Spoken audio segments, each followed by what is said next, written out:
Hey, Dr. John Finn here. Welcome to the Habit Mechanic podcast. Right now, you can get my new best-selling book, Train Your Brain for the AI Revolution, at tougherminds.co.uk.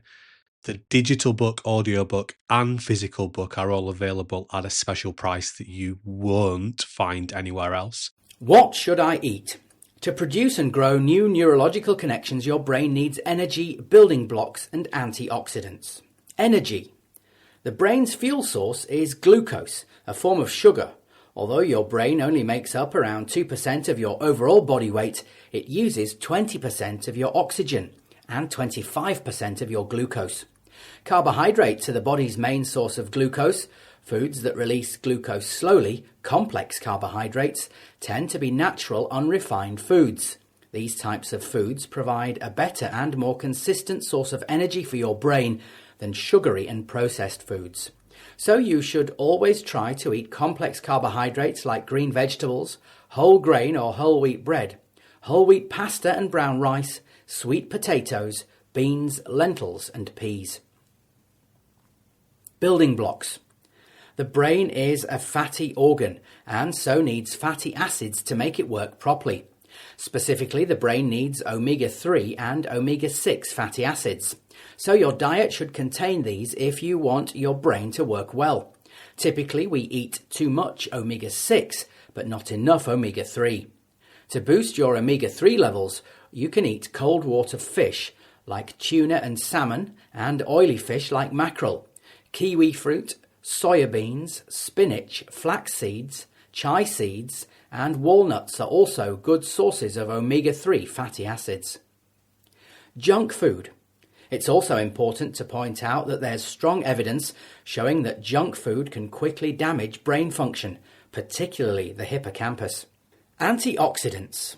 Another consequence of inadequate nutrition that can be damaging to brain function is known as free radicals. However, a group of molecules known as antioxidants can be used to combat the negative effects of free radicals. Antioxidants include vitamins E and C and alpha-lipoic acid. Foods that contain vitamin C include oranges and other citrus fruits, red peppers, kale, broccoli and strawberries. Foods that contain vitamin E include almonds, spinach, sweet potato, avocado, chard and trout. Finally, foods that contain alpha-lipoic acid include broccoli, liver, kidney, spinach, potatoes and carrots. Summary. So what you eat can help or hinder your learning and your ability to change and develop. To boost learning, you need to eat complex carbohydrates, foods which contain omega-3 and omega-6 fatty acids, and foods which contain antioxidants. Boosting exercise. In minutes. Walking is classed as exercise. The government recommends that young people do at least 60 minutes of moderate to vigorous aerobic exercise every day. For example, cycling, brisk walking, running, or playing tennis. Bones and muscles. The government recommends that on 3 days per week, young people do exercises that encourage strong bones and muscles. For example, swinging on playground equipment, hopping and skipping, and sports such as gymnastics or tennis. Sweating. It's important that your exercise makes you sweat or perspire. Walking quickly is a good way to do this. Trackers. There are many apps and physical activity trackers available that can be used as helpful ways of triggering and tracking beneficial levels of exercise. Sleep insights. Consistent sleep patterns.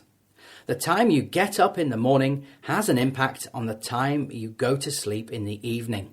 So it might be difficult to fall asleep early on a Sunday night if you overslept on Sunday morning.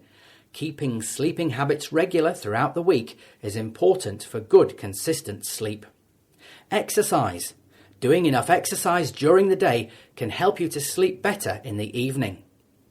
Caffeine. Caffeine's found in coffee and tea and some sports drinks. How much caffeine you consume during the day and when you consume it can make an impact on your ability to fall asleep.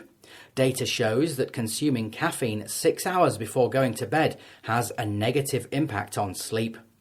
Alcohol.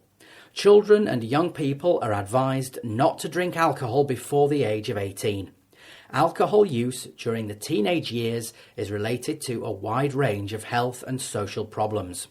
Drinking alcohol can damage a young person's health, even if they're 15 or older. It can affect the normal development of vital organs and functions including the brain, liver, bones, and hormones. Although alcohol can make you fall asleep quickly, it reduces sleep quality. This means that alcohol is unhelpful for sleep.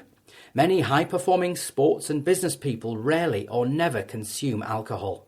Sour cherry juice. Research studies in adults show that those who drank 2 glasses of sour cherry juice per day achieved an extra 34 minutes of sleep per night. These studies claim that sour cherries contain high levels of melatonin, a hormone responsible for sleepiness. Food. Eating small carbohydrate and protein snacks before bed can aid a good night's sleep. Social media.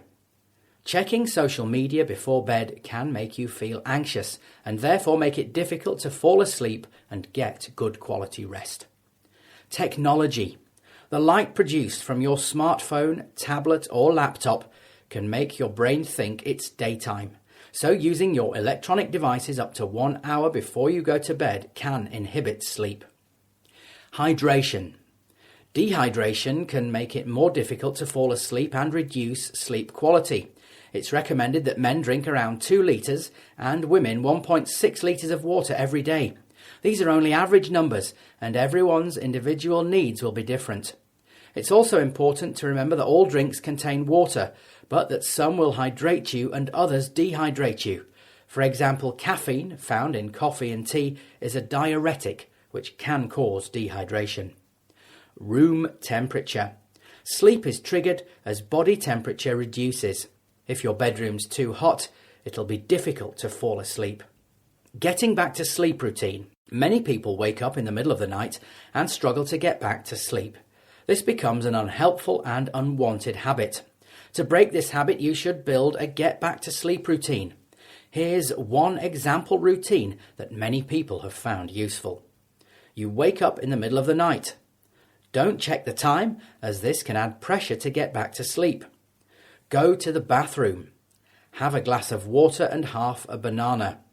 Don't check your phone. Get into bed and read a book until you're ready to fall back to sleep. Dark, quiet and calm. Humans are designed to sleep when it's dark, quiet and you feel calm.